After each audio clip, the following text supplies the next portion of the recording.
Ini penting kalau aturaken sebab Al-Qur'an niku turun niku 23 tahun. 13 tahun wonten Mekah. 11 tahun wonten teng Madinah. Dalam masa-masa teng Mekah niki kelihatan sekali Shadaqallahul Azim ketika Rasulullah disifati Allah tenggene surat Al-Bayyinah.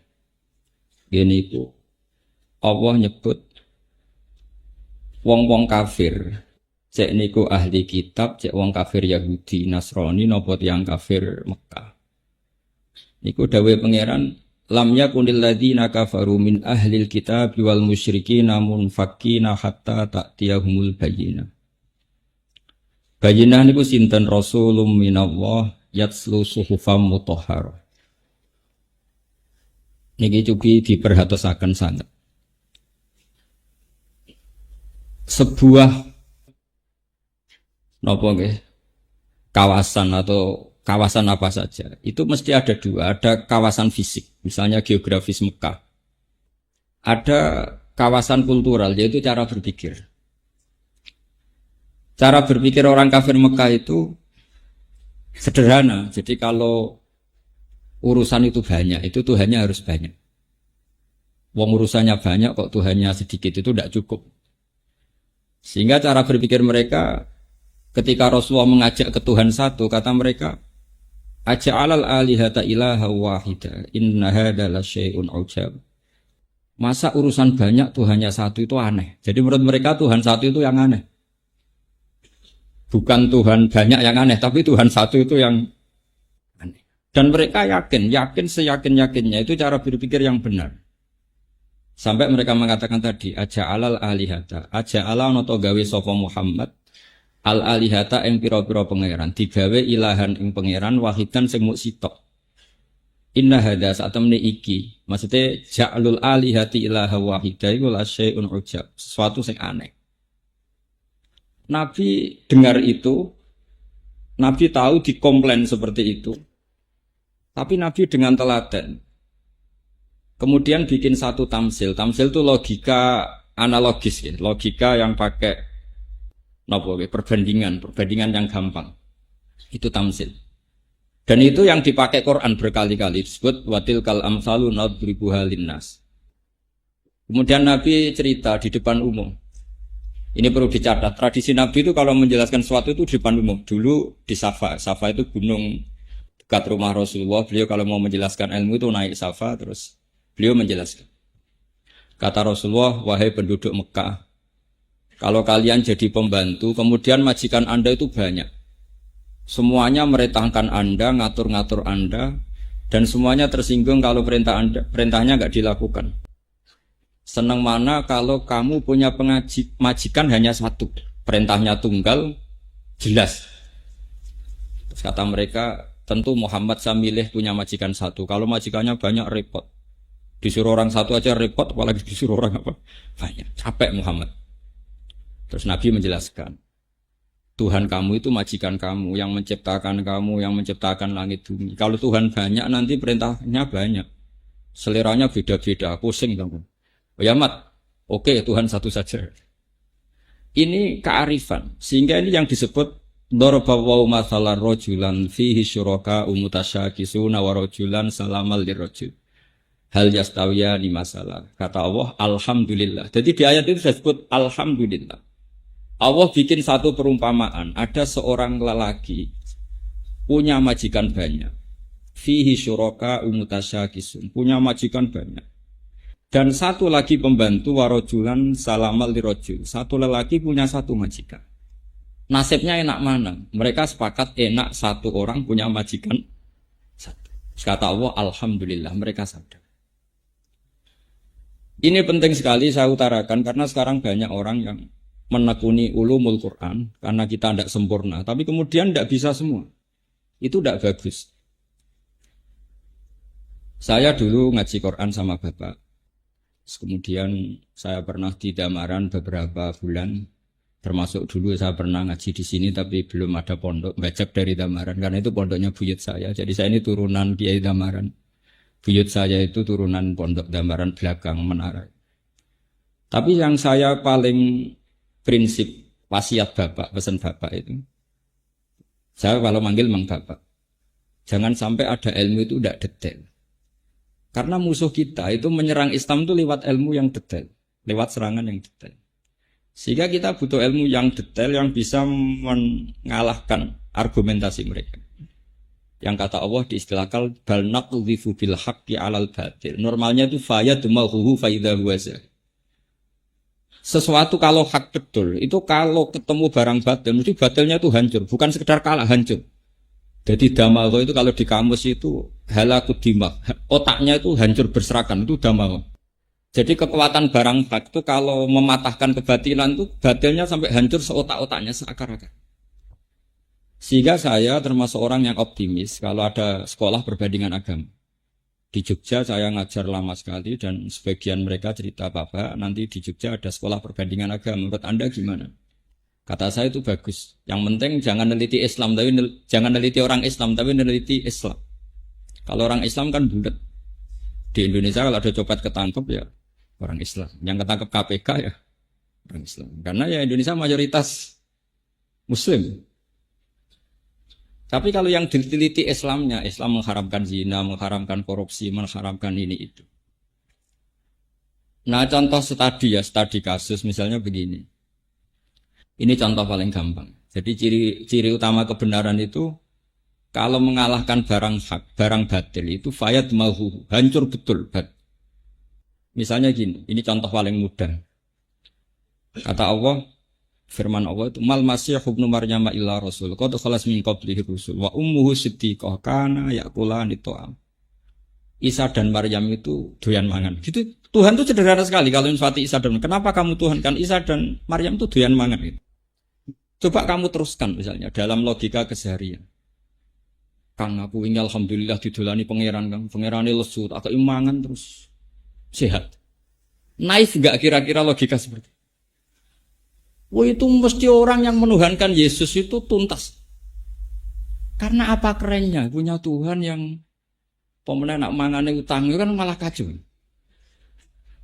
Coba kamu logika Tuhan itu gampang. Logika yang ditanamkan orang gampang. Karena yaqulani ta'am.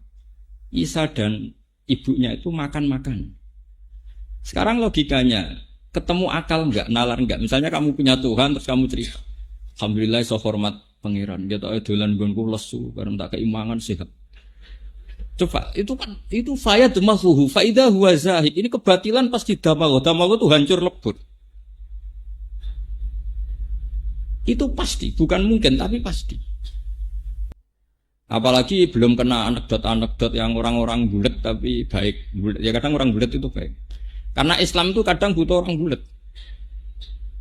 Dulu Abu Bakar sudah Islam, Said Hamzah sudah Islam, Bilal sudah Islam, Abdullah bin Mas'ud sudah Islam. Tapi orangnya khusyuk-khusyuk. Sementara Islam dalam ancaman preman-preman kayak Abu Jahal, Abu Lahab, Khalid bin Walid, Walid bin Mughirah, Utbah bin Rabi'ah, banyak. Ketika Rasulullah jalan-jalan tuh ngerti Umar itu petarung. Itu kalau dia di pasar ukat, itu kalau gulat, itu menangan. Terus kalau menang dapat uang. Enggak pernah kalah. Terus kata Rasulullah, kalau yang Islam ini itu ya lumayan, bagus. Karena Rasulullah butuh petarung, karena yang sopan sudah banyak, butuhnya itu petarung.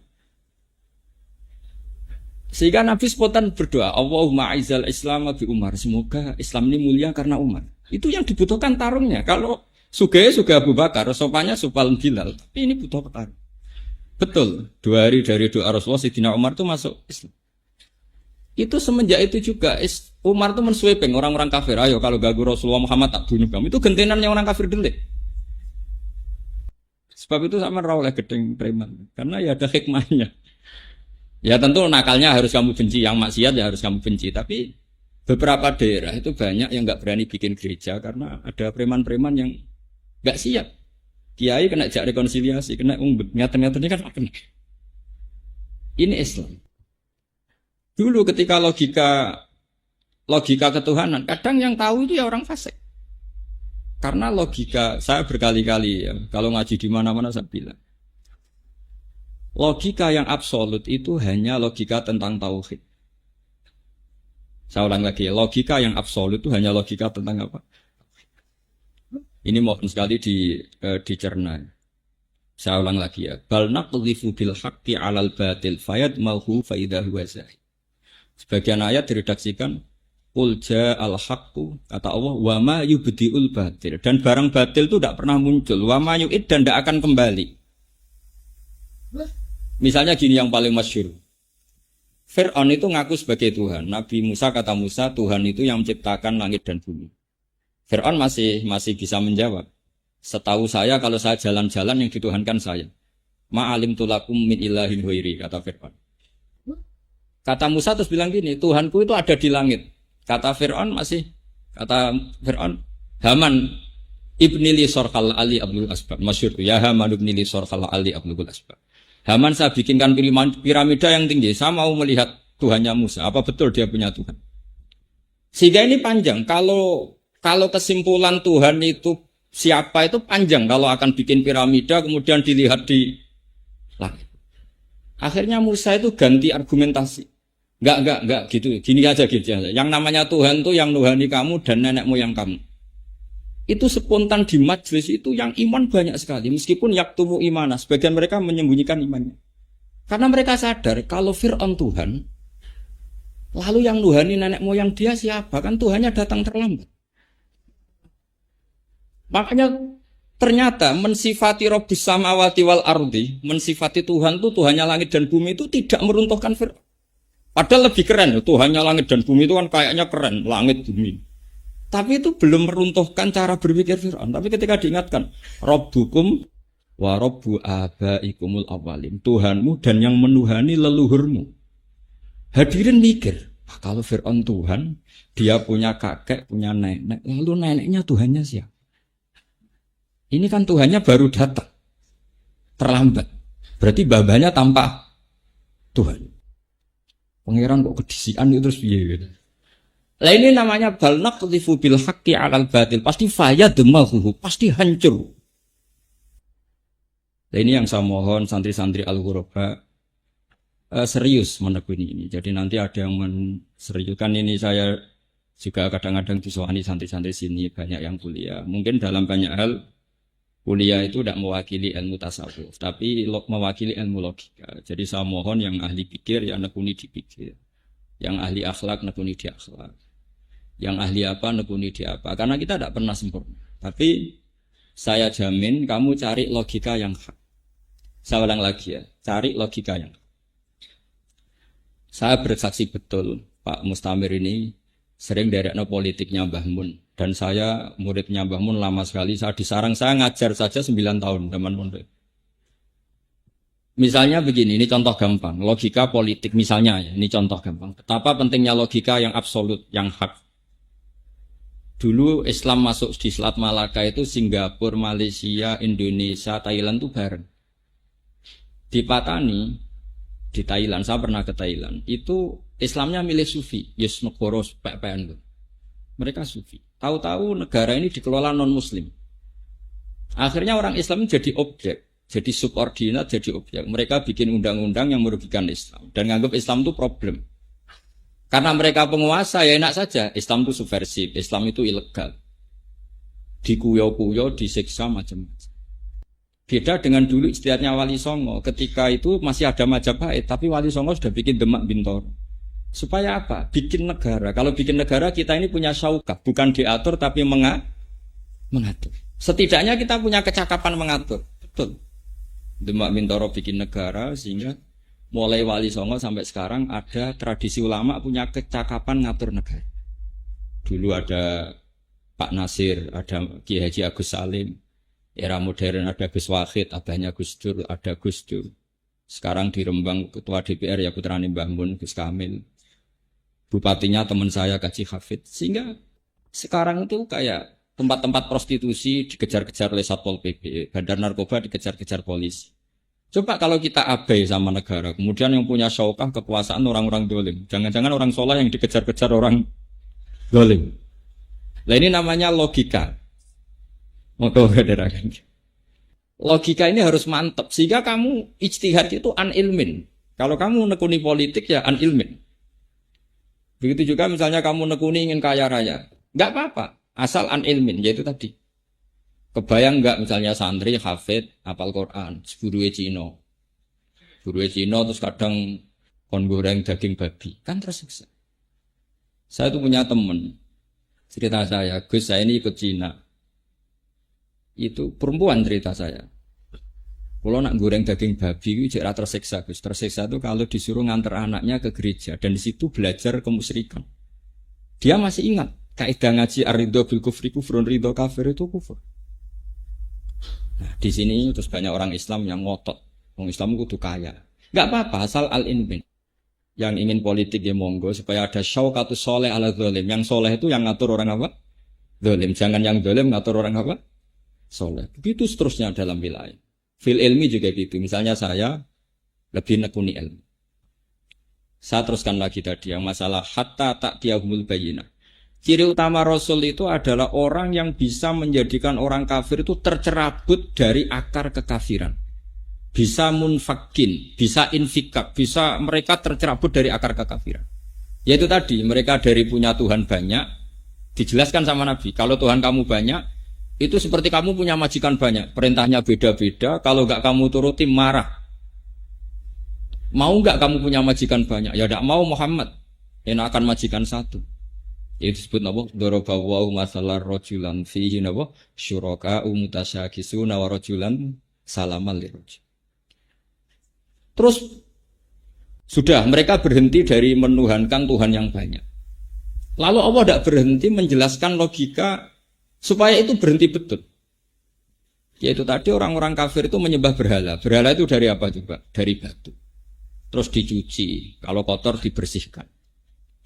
Terus Allah bikin satu tamsil. Doroballahu mathala. Ini mestinya wakaf ya. Kalau dalam ilmu takotek itu wakaf ya. Tapi kalau di tradisi qiraah ya enggak. Abdam mamlukan. Abd yang mamluk. Mamluk itu dimiliki. Sing layak kediru ala syai' ini kalau waca sesuai kaidah fikih. Yang tidak mampu Pak. Orang-orang kafir tidak gini sama Rasulullah. Wahai orang-orang kafir Mekah, kamu mau enggak punya budak pembantu yang lumpuh? Pembantu loh ya, saya ulang lagi. Hei orang-orang kafir, kamu mau enggak punya pembantu yang lumpuh? Mau mandi dimandikan, mau ke kamar mandi diantar. Apa saja kamu yang ngurusi, layak kediru ala syai', enggak mampu Pak. Ya enggak mau Muhammad. Punya pembantu lumpuh enggak mau saya. Terus lagi kata Nabi sederhana gitu kan. Lah iya. Pembantu itu kamu kan bisa membuang. Tanpa pembantu kamu bisa hidup. Dia pembantu lumpuh ora gelem, kok kowe gelem dia pangeran lumpuh. Dia ku watu ora ra iso apa-apa. Jadi itu ini jenis namanya al-bayyinah. Terus mereka sadar lah iya. Dia pembantu lumpuh saja kita tidak mau kok malah punya Tuhan yang lumpuh. Paham? Ini permanen sekali. Logika itu permanen. Wa daraba wa masalar rajulaini ahaduhuma atukab.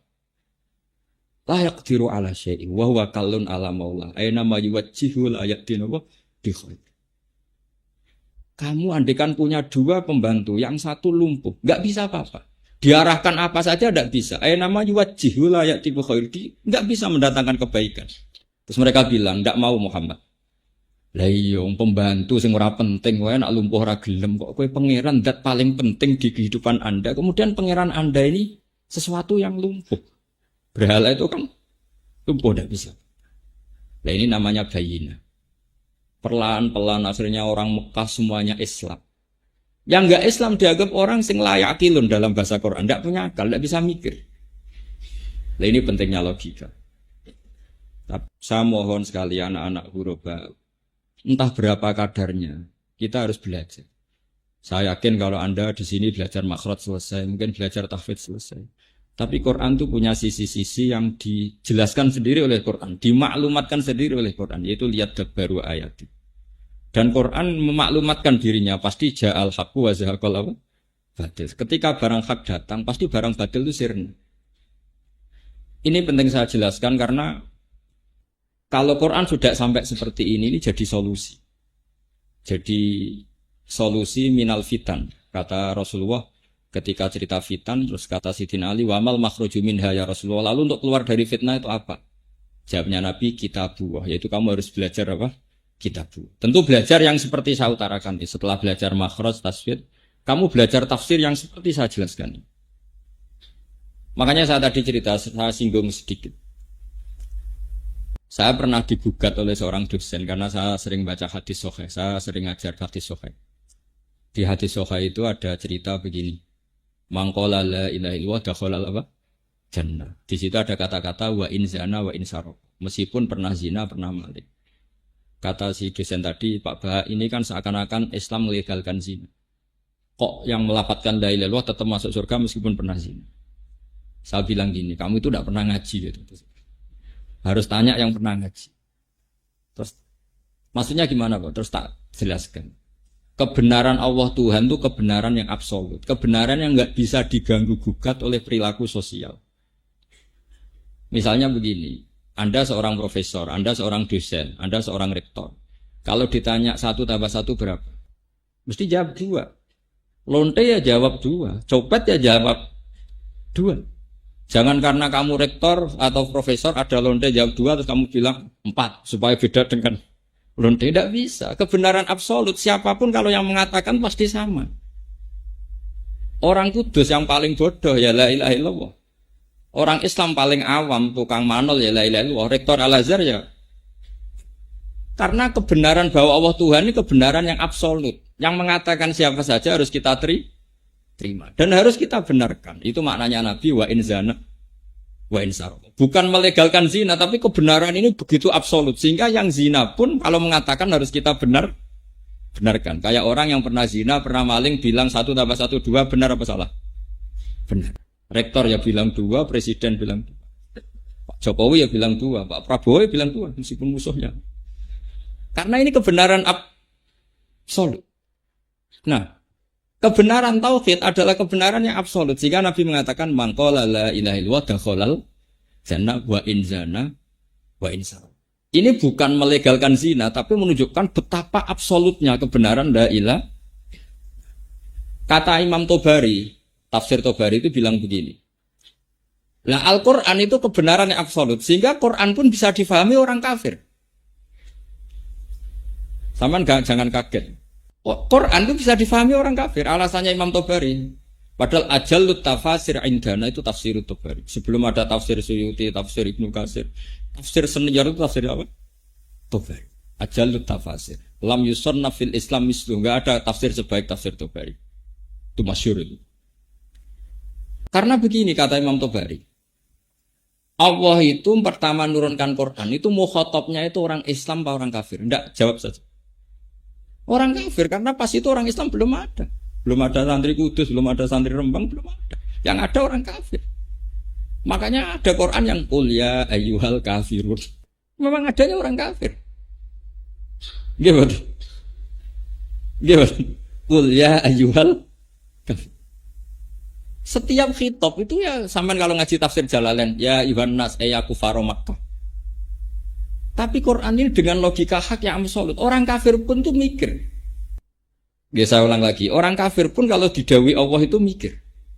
Buktinya apa? Banyak yang menjadi muslim karena bisa dilogika. Ya kebenaran Islam bisa apa? Dilogika. Masyhur itu. Sayyidina Umar masuk Islam tuh karena mendengarkan apa coba? Surat apa? Surat Toha. Masyhur itu.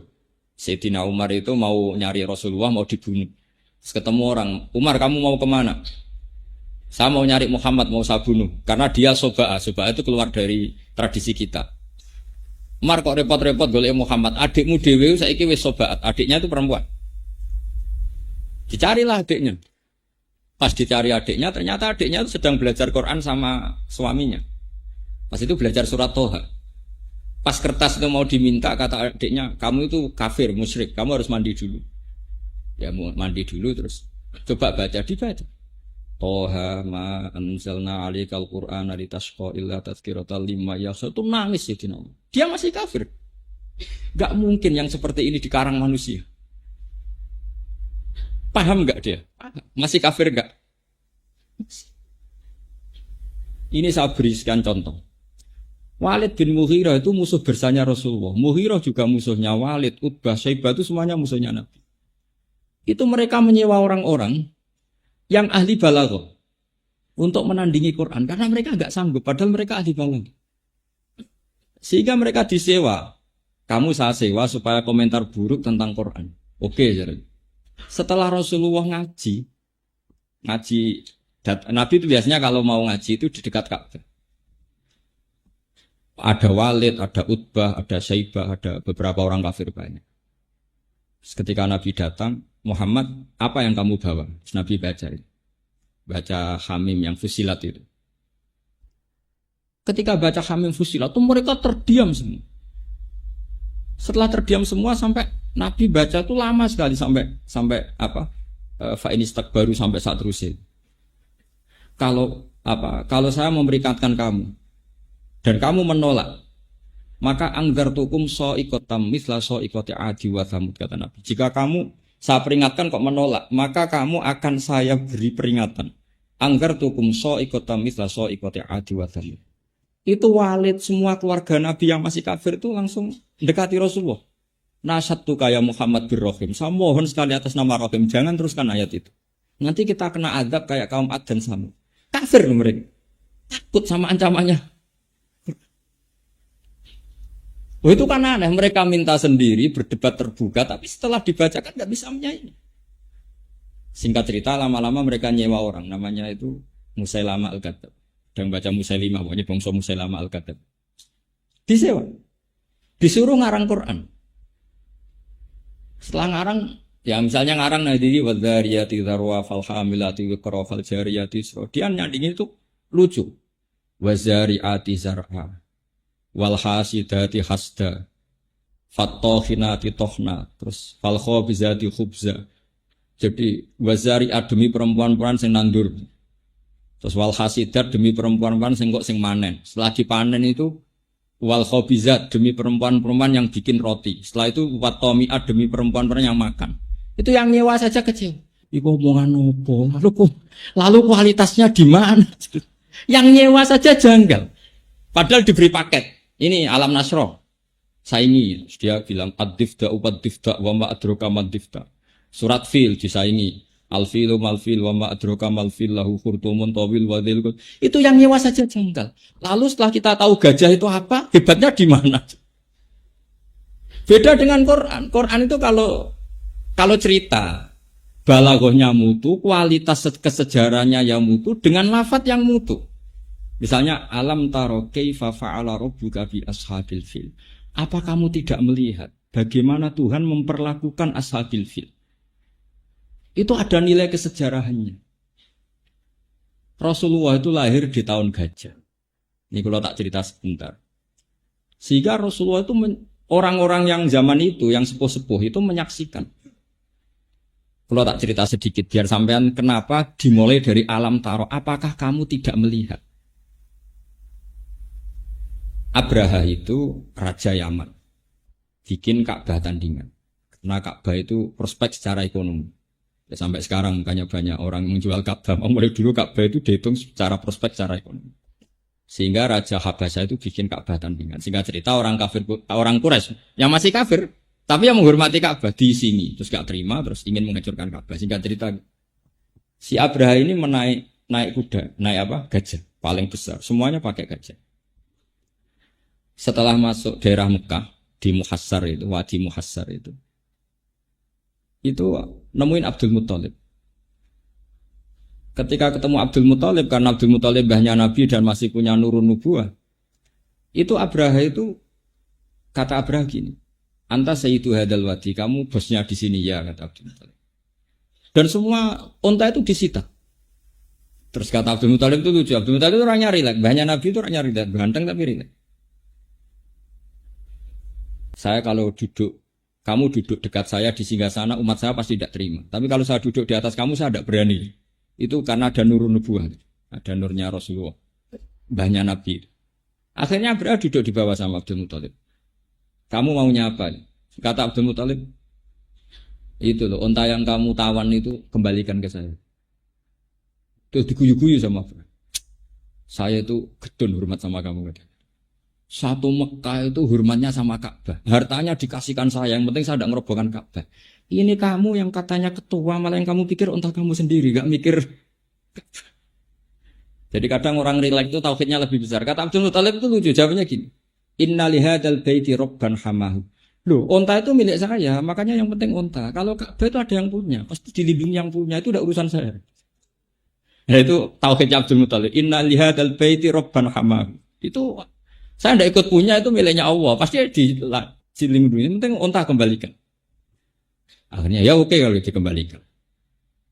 Setelah dikembalikan, Abdul Muthalib terus datang ke Halaqatil Ka'bah. Dulu itu kalau cekelan pintu kan pasti bulat. Terus kata Abdul Muthalib, berdoa ya Allah, ini Ka'bah kamu, ini rumah kamu, rumah engkau, pasti engkau yang melindungi.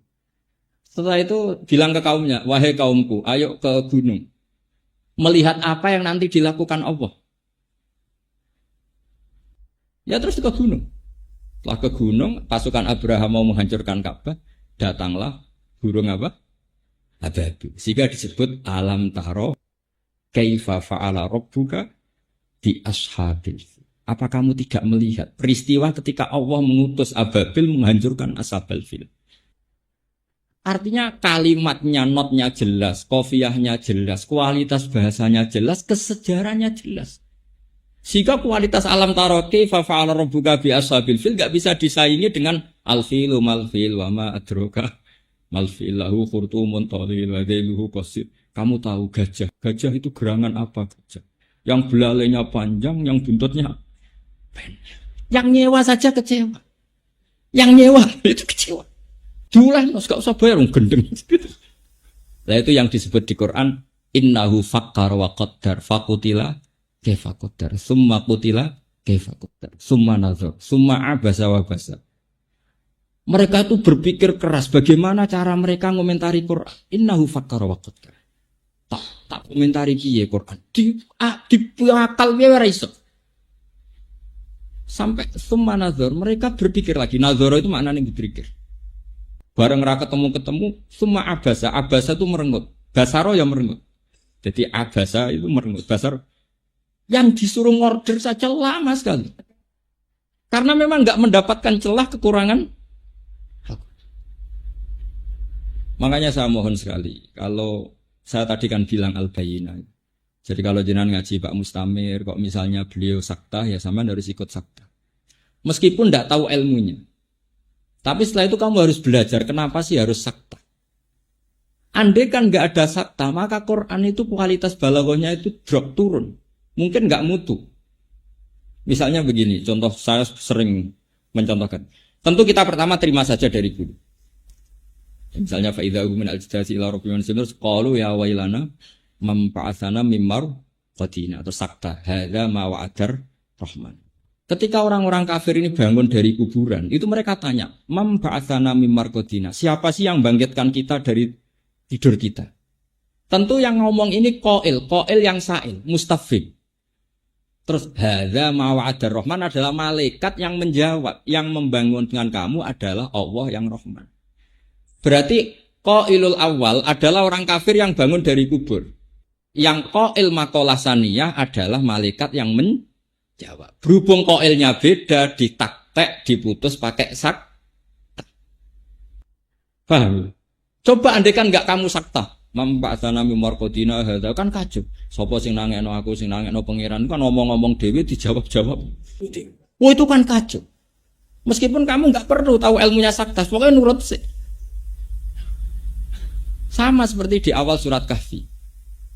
Misalnya alhamdulillahilladzi anzala ala abdi kitab wa lam yaj'al lahu iwaja wa lam yaj'al lan orang gawe sapa wa ta'ala lahu maring kitab, maring Quran.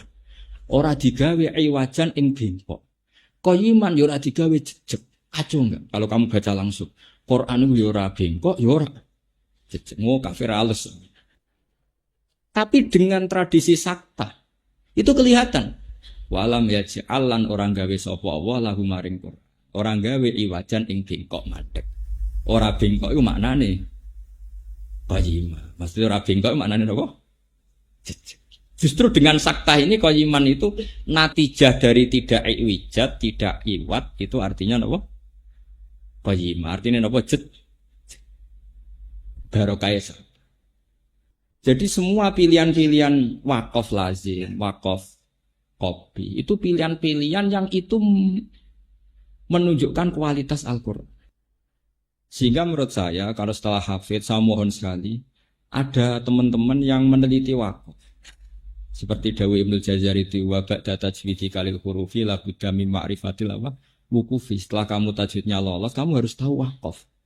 Karena wakaf ini yang menunjukkan kualitas Al-Qur'an.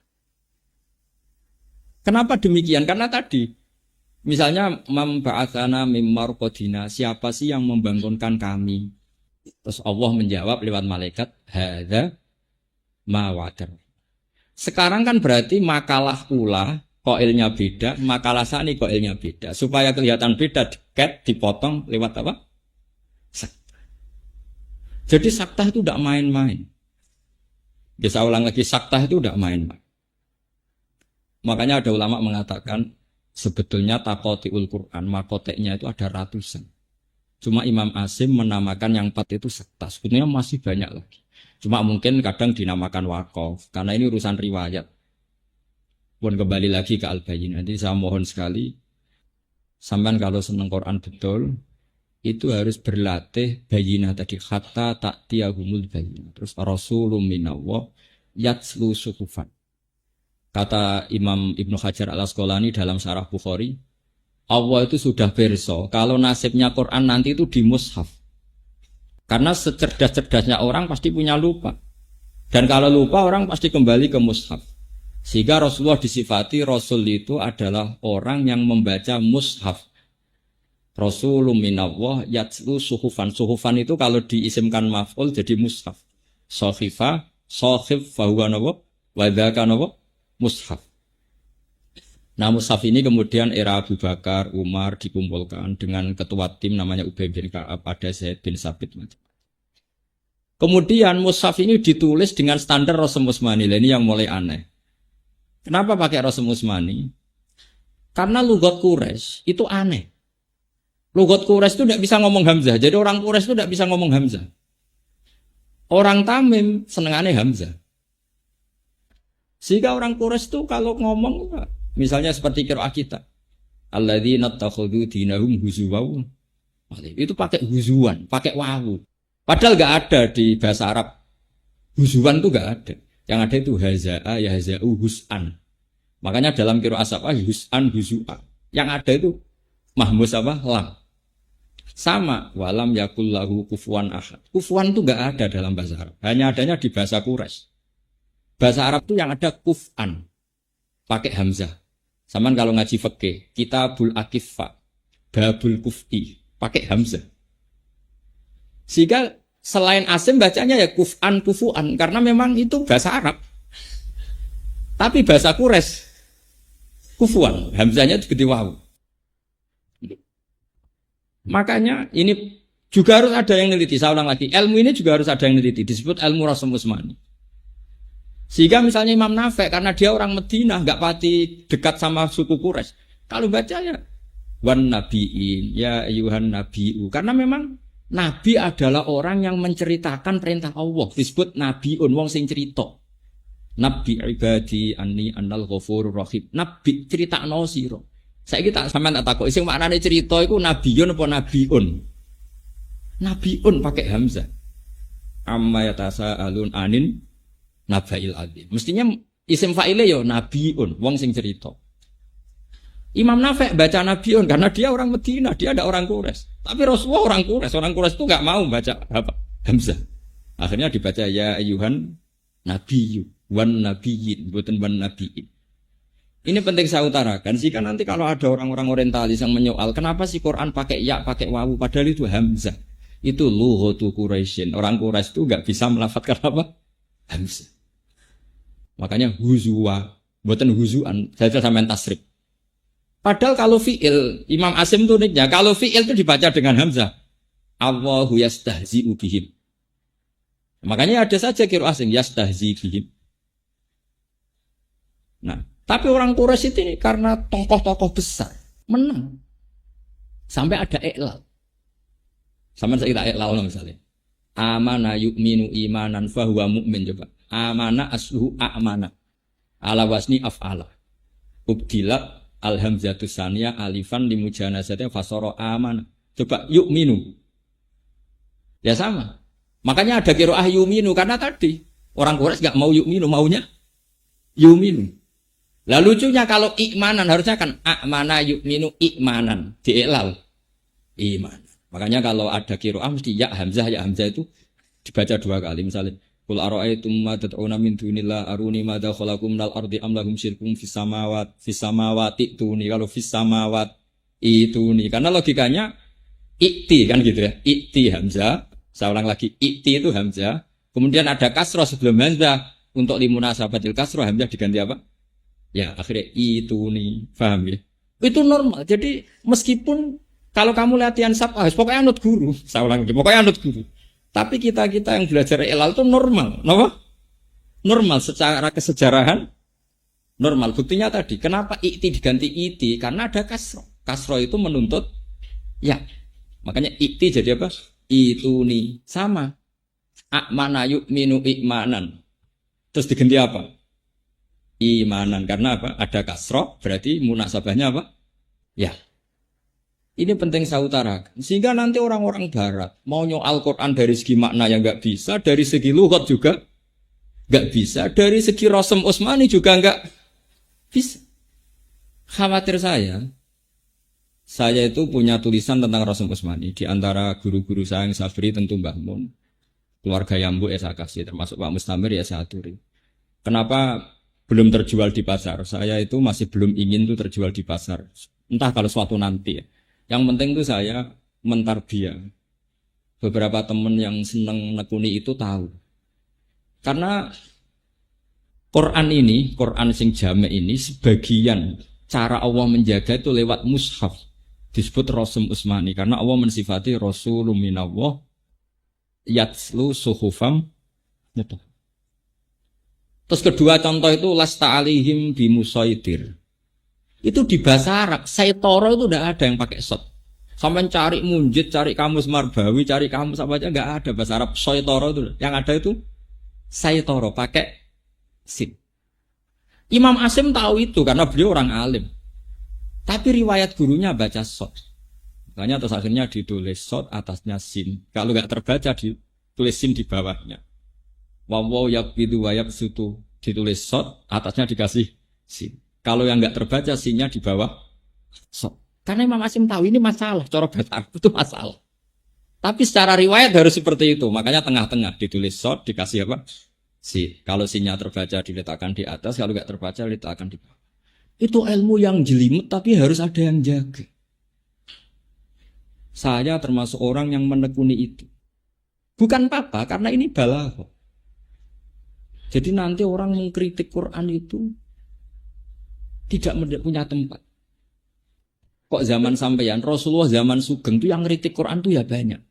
Misalnya begini ada ayat innakum wa ma ta'buduna min dunillahi hasabu jahannam antum laha waridun. Laukana haulai alihatam ma waraduha.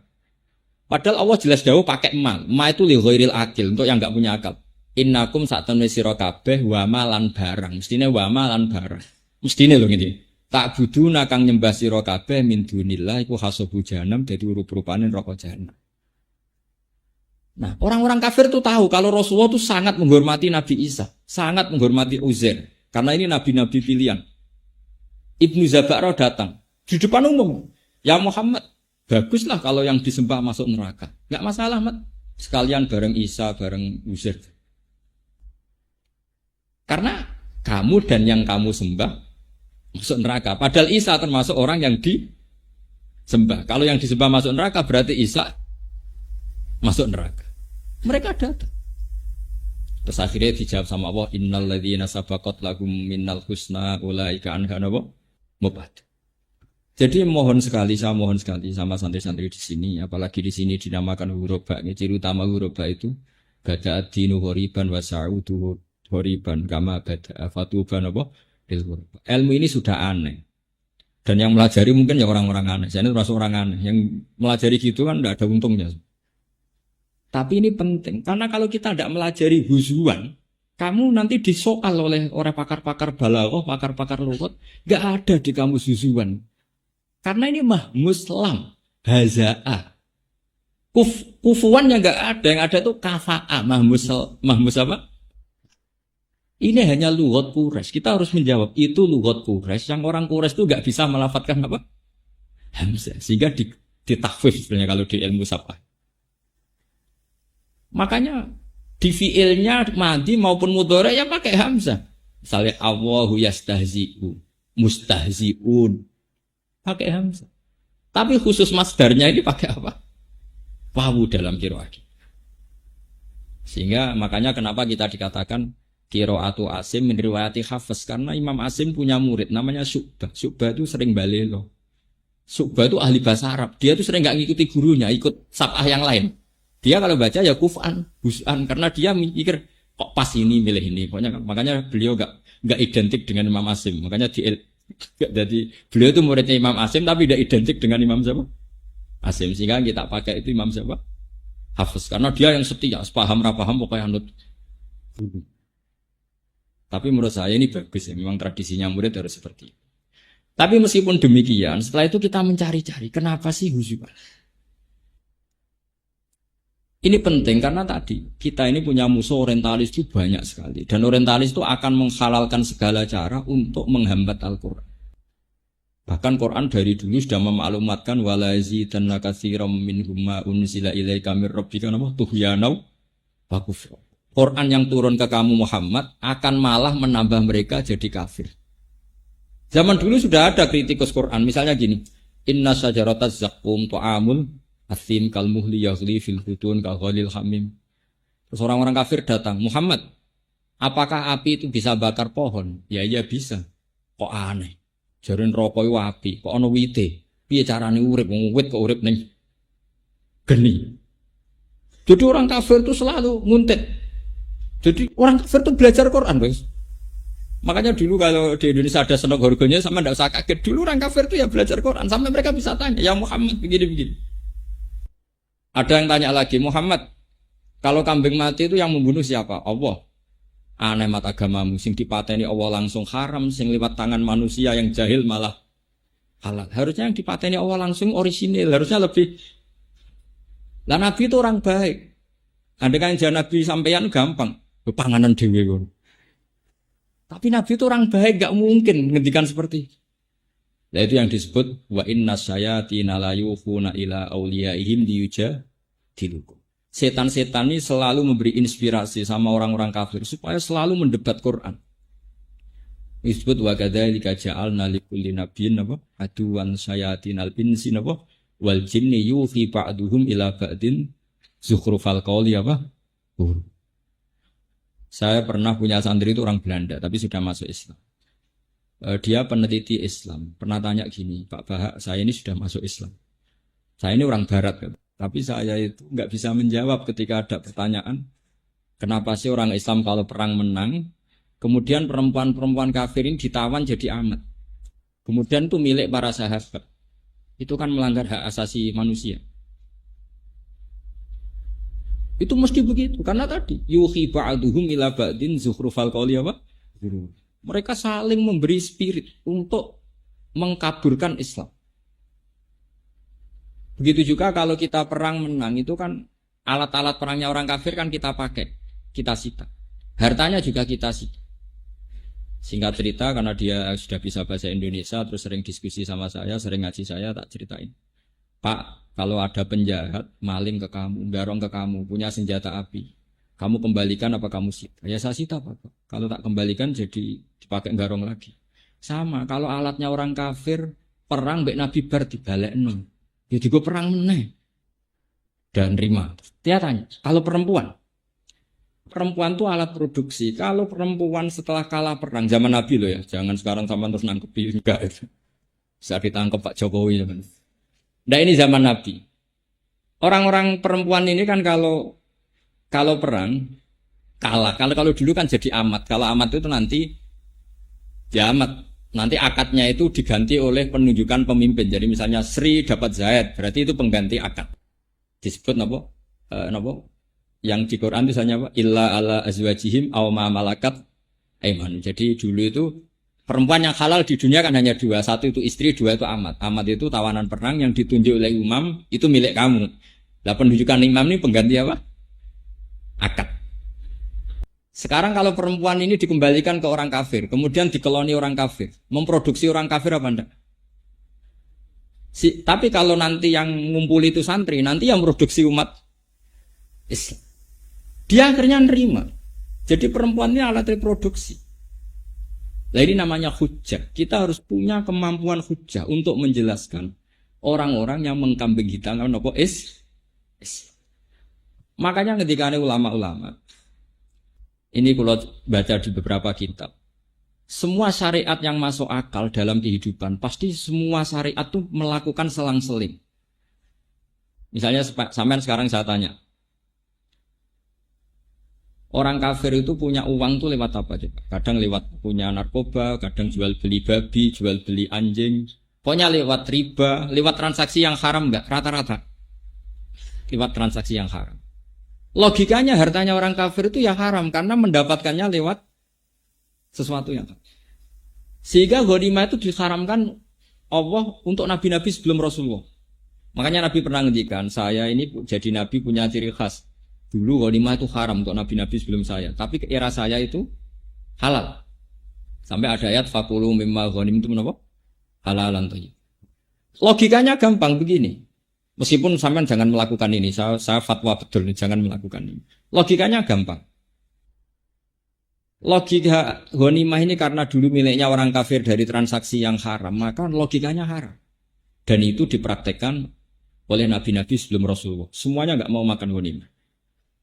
Tapi era Nabi Muhammad boleh, bahkan harus disita sahabat. Kenapa demikian? Padahal Rasulullah ini afdhalun nabiyyin, afdhalul anbiya. Kenapa justru dapat kitab fakulu mimma ghanimtum napa halalan? Logikanya gampang, begini misalnya. Misalnya nih contoh gampang. Zaid ini misalnya tukang domino atau tukang tombok atau tukang judi. Adalah Zaid pas ketemu saya itu umat Islami, umat baiknya. Mungkin dia punya uang juga hasil dari judi. Pas ketemu saya adalah pas umat baiknya. Gus, saya punya uang 1 juta, tak kasihkan jenengan. Kalau saya ini zuhud waroi yang gila ilmin, tentu tak tolak. Wong kok mangan duit Zaid itu tukang judi, tukang domino. Harusnya saya tolak. Itu juga bagus karena saya zuhud. Tapi ini secara ilmu itu jeblok. Jebloknya adalah kalau uang itu di tangan Zaid dipakai ubyok meneh. Dipakai judi lagi. Kalau dia main perempuan mungkin dipakai beli perempuan lagi. Tapi kalau saya terima, berarti saya memperkecil atau menyita uang yang bisa dipakai dia maksiat, tak sita supaya enggak dipakai maksiat. Kalau sampean jadi kiai, menerima apa menolak? Ya kalau makanya saya bilang kalau menerima sampean kiai lama-lama pasti jatuh. Kiai kok gelem disalami template tukang apa? Judi.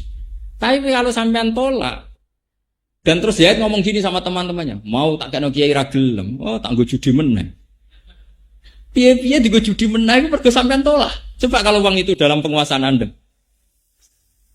Mungkin gue manakipan kan gitu. Ini masalah-masalah yang sudah jelimet menurut fikih. Makanya disebut fakulu mimma ghanimtum halalan thayyibah. Yaitu setidaknya kalau hartanya orang kafir disita itu tidak dipakai alat kekafiran. Ini pun harus kita pelajari sehingga kita tahu duduk perkaranya. Kenapa sih ghanimah itu halal? Padahal min amwalil kuffar yang notabene dari cara-cara yang hak. Pokoknya saya mohon sekali ya di sini ada kiai jenengan, wonten Pak Mustamir, terus di Sarang banyak orang alim, di Kudus juga banyak, di mana-mana banyak. Saya mohon sekali kesempatan itu digunakan. Kalau kamu mencintai Quran, saya yakin sudah mewakafkan waktu untuk ngapalkan, untuk belajar tajwid, belajar macam-macam. Tapi saya mohon sekali, ada 1-2 ayat yang menjadi mental Anda. Karena dulu di antara doanya Nabi yang diajarkan ke Abu Bakar itu, waj'alil Qur'ana mukhi wa asbi wa azmi wa sya'ri wa lahmi. Sebagian riwayat itu wa takhlitahu bidami wa asbi wa ruhi wa mukhi wa azmi. Dan Quran ini ya Allah campurkan menjadi darah saya, sumsum saya, mental saya. Misalnya begini yang saya alami ya, ini saya tahadus bin yang saya alami.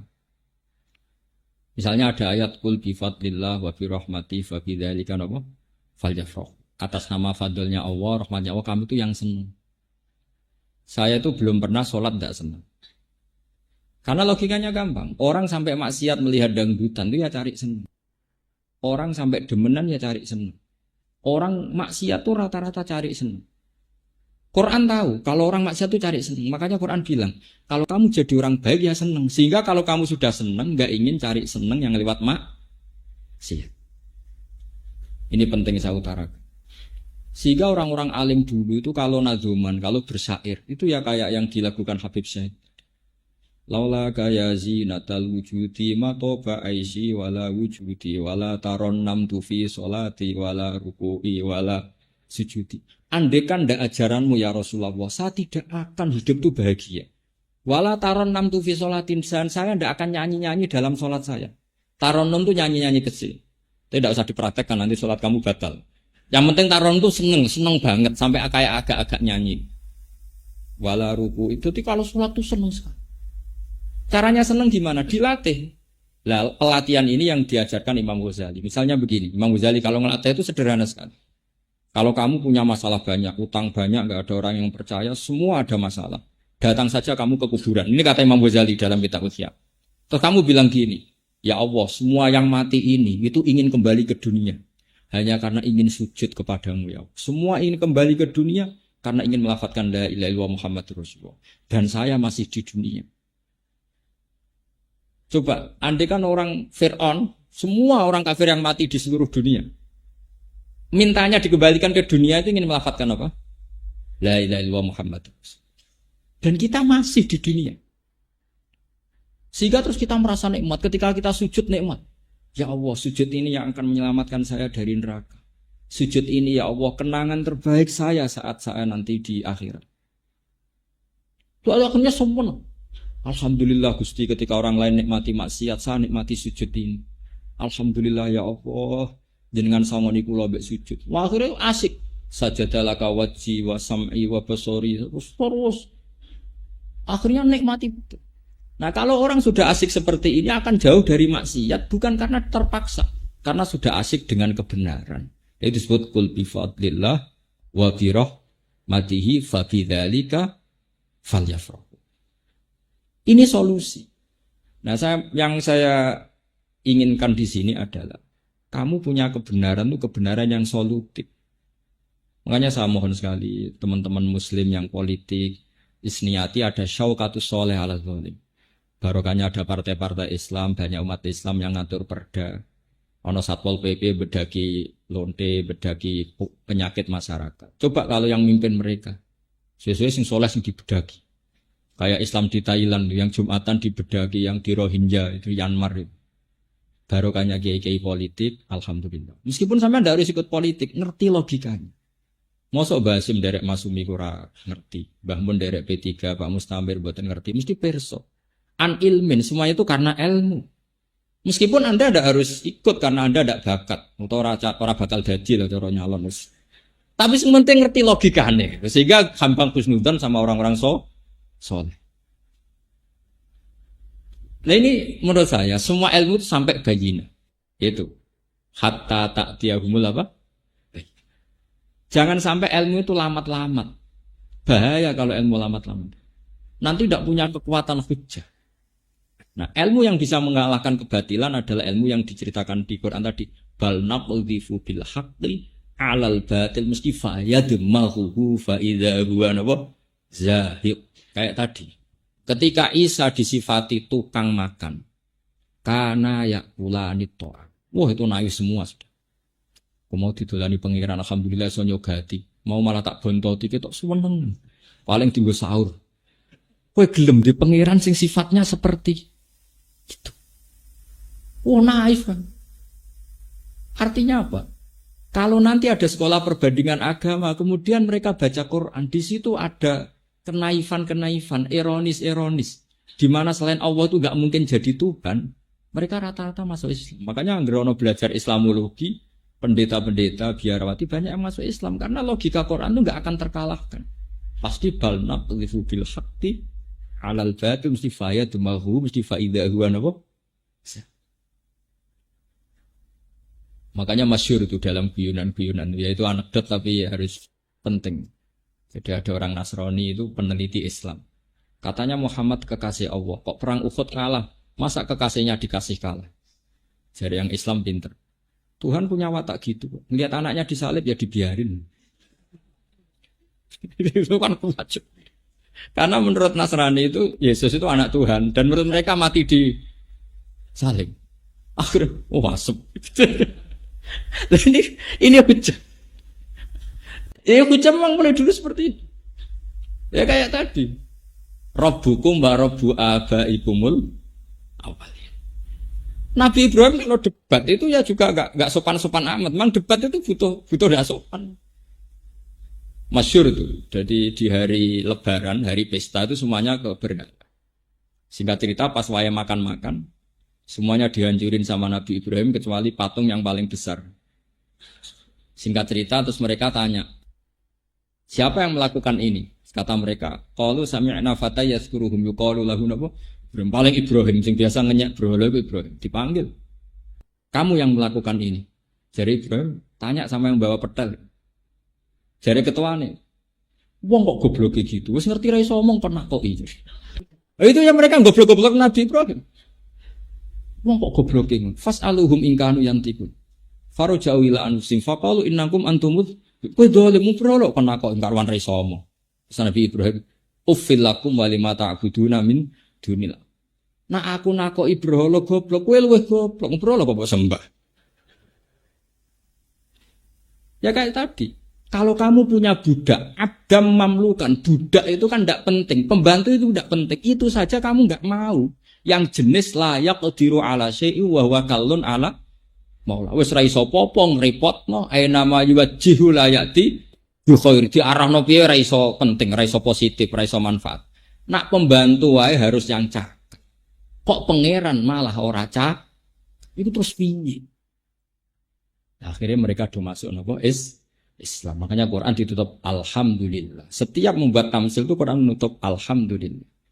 Daraba wa masalar rajulan fihi syuraka mutasyakisuna wa rajulan salamal lirajul. Hal yastawiyani masalah apa alhamdulillah. Yang terakhir kalau ada cerita hadis Kanjeng Nabi Muhammad sallallahu alaihi wasallam. Nabi itu kalau menjelaskan fatalnya syirik itu juga gampang sekali. Kenapa saya bilang gampang-gampang terus? Karena ini ciri khasnya Quran. Walaqad yassarnal Qur'ana lidzikri fahal mim. Quran itu mudah, logikanya ya mudah, bacaannya ya mudah. Kata Nabi begini. Hadis ini termasuk favorit saya hafalkan. Kamu itu jangan pernah menyembah selain Allah.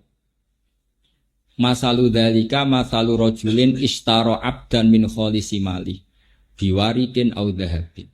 Faja'a la ya'malu wa yu'addi hullatahu ila ghairi sayyidi fa ayyukum sarrahu dzalik fa ayyukum sarrahu ayyakuna abduhu kadzalik. Orang yang menyembah selain Allah itu ibarat gini, kamu punya uang kamu, kholisi mali itu uang kamu sendiri, kemudian uang kamu sendiri kamu belikan budak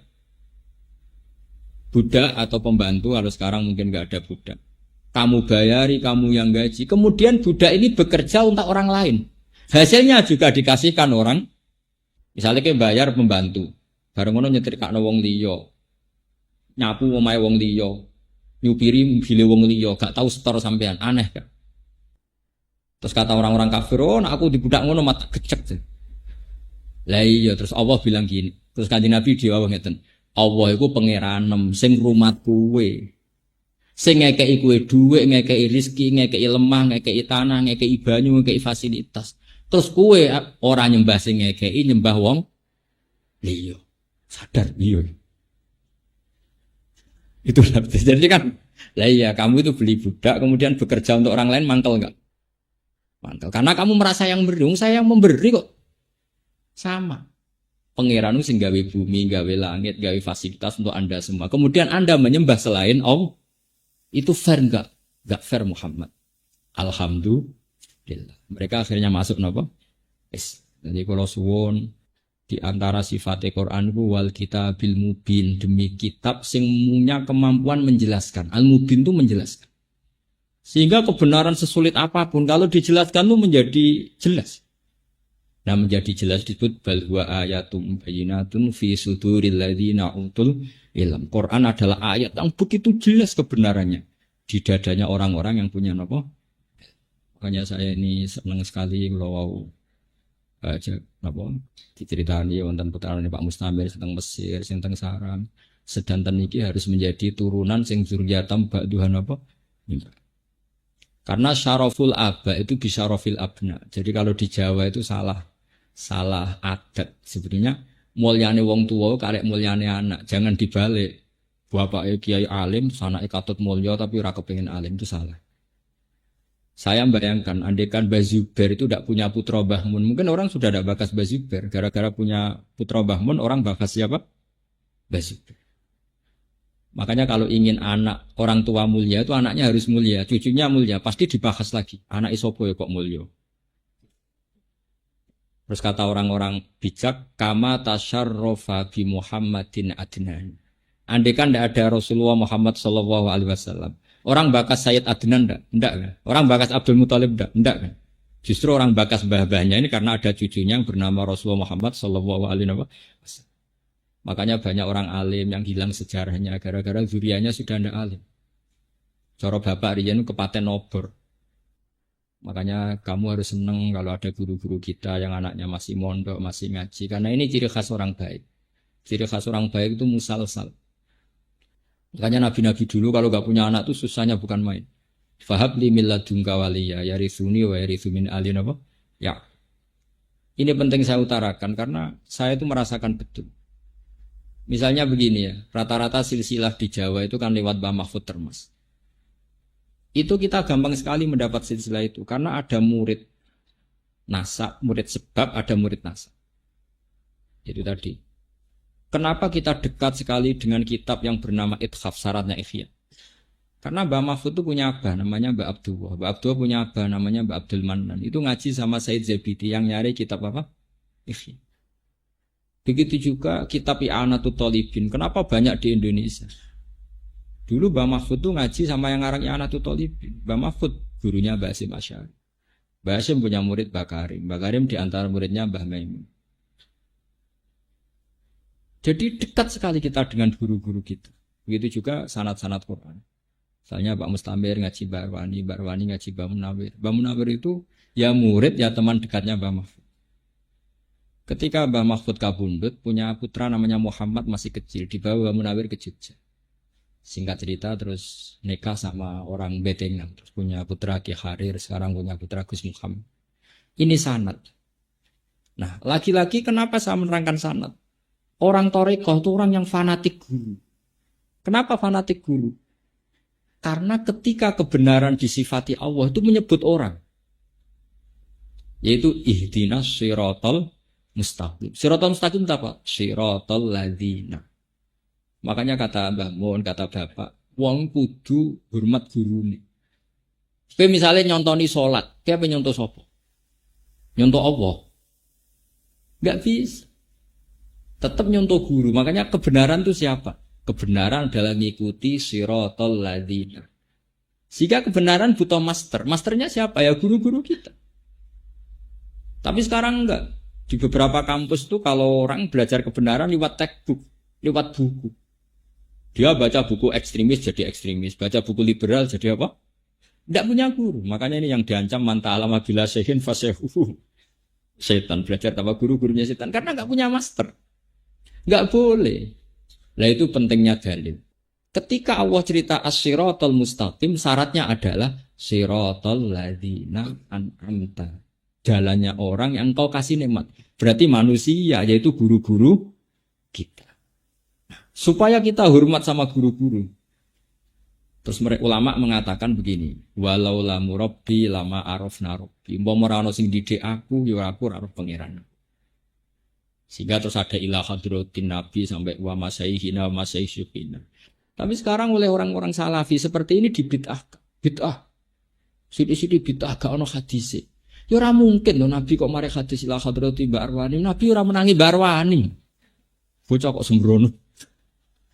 Tapi aturan mengenang guru-guru kita itu arutannya jelas. Siratal mustaqim itu apa? Siratal ladzina. Itu nyebut manusia apa enggak? Karena semua itu butuh master, butuh percontohan. Nah, makanya ngaji. Kalau nggak ngaji kita tidak tahu seperti itu. Nabi Yusuf ketika ditanya, Tuhan itu siapa? Wattaba'tu millata abai Ibrahim. Tetap menyebut, aku roh pangeran lewat Ibrahim. Ma ta'buduna min ba'di qalu na'budu ilahaka wa ilaha. Bahkan kita cara menyembah Tuhan yang ngikuti bapak-bapak.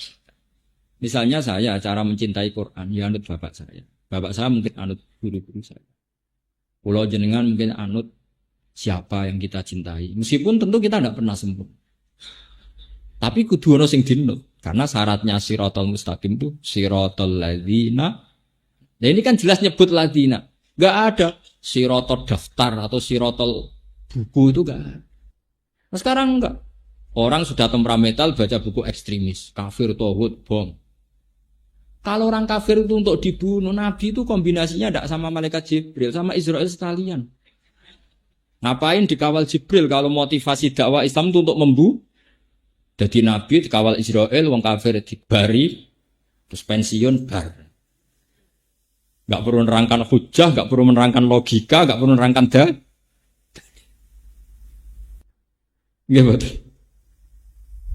Jadi guru ini penting. Kalau enggak, coba orang-orang yang jadi ekstremis ataupun liberal, rata-rata punya guru apa pakai textbook, pakai buku. Pakai apa? Buku. Dan mereka melihat guru sama-sama manusia. Wes suwe sama-sama apa? Itu hebat tuh Said Muhammad. Said Muhammad tuh kalau ngeritik Wahabi itu bagus. Saya punya kitab Mafahimnya Jibu Antus Sokhai. Dan sering saya kaji. Kata anak Said Muhammad gini. Kalau kamu taklid buta, maka kamu ya mirip-mirip orang kafir. Orang kafir itu sampai kafir karena inna wajadna apa? Abana. Kita seperti ini niru bapak-bapak kita. Tapi kalau kamu anti wasilah.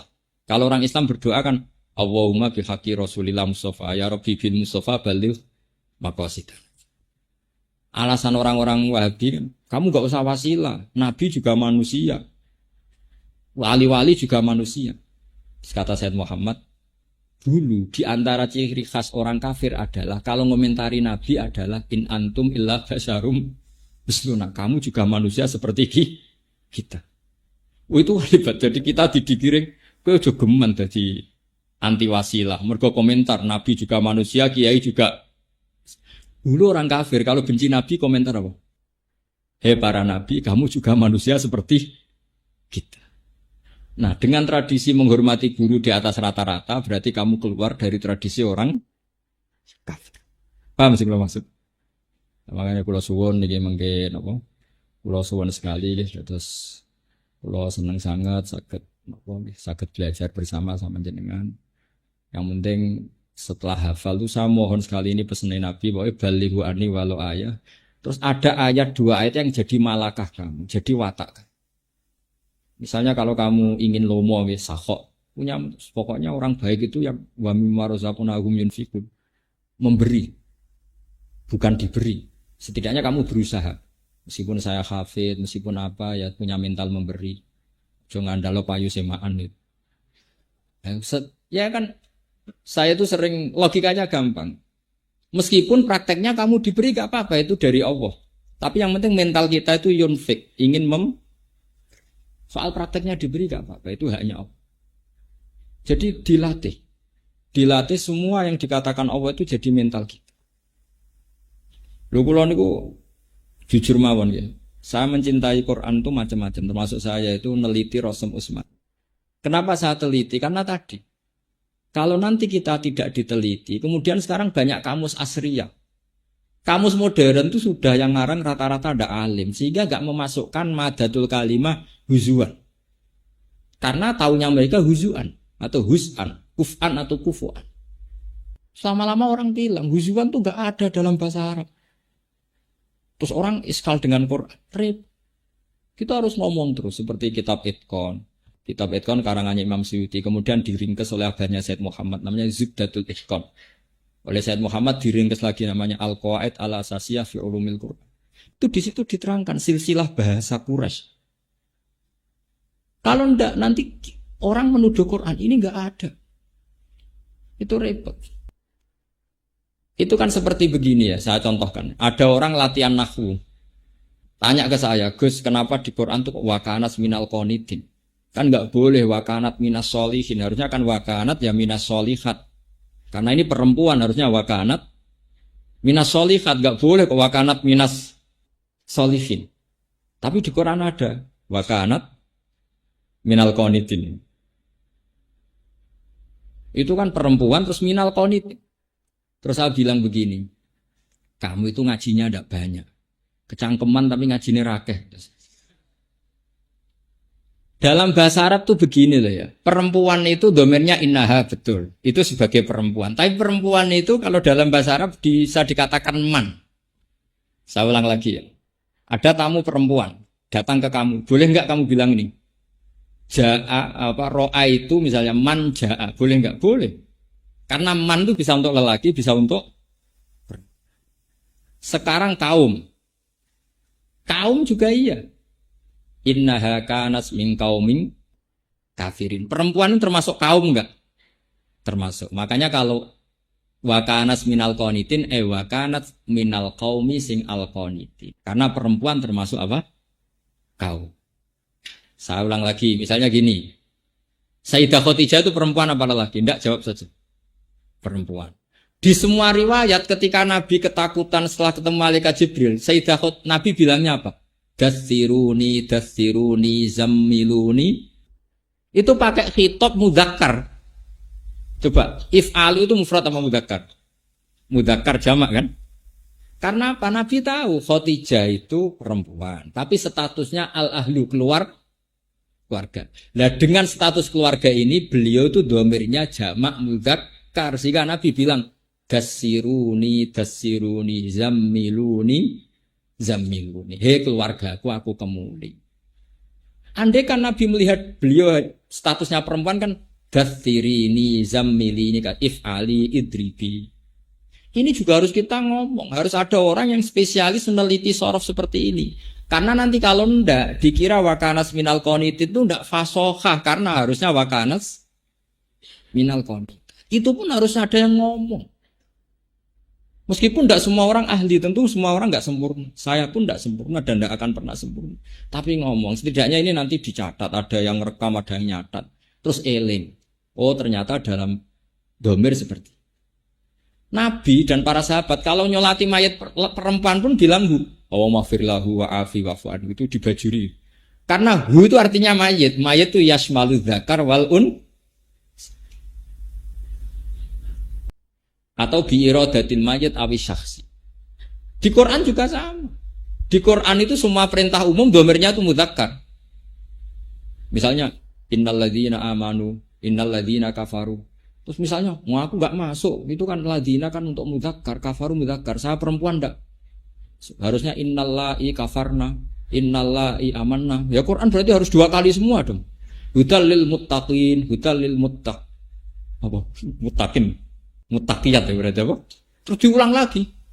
Alladzina yu'minuna bil ghaibi, diulang Allah yu'minuna bil ghaibi wa yuqimuna sholata wa yuqimnas sholat wa mimma razaqnahum yunfikna. Kan kalau zamannya perang bukan yunfikun tapi yo kacau. Misalnya ya Yohana subudu rabbakum, diulang lagi rabbakunna alladzi khalaqakunna. Ya ada seperti itu dalam bahasa Arab. Kalau nyebut lelaki itu perempuan masuk. Karena domir lelaki ini untuk kaum. Kaum itu satu lughot atau satu lafadz yang lelaki yang masuk, perempuan ya. Makanya disebut innaha kanat min qaumin kafirin, bahwa Bilqis adalah termasuk kaum yang kafir.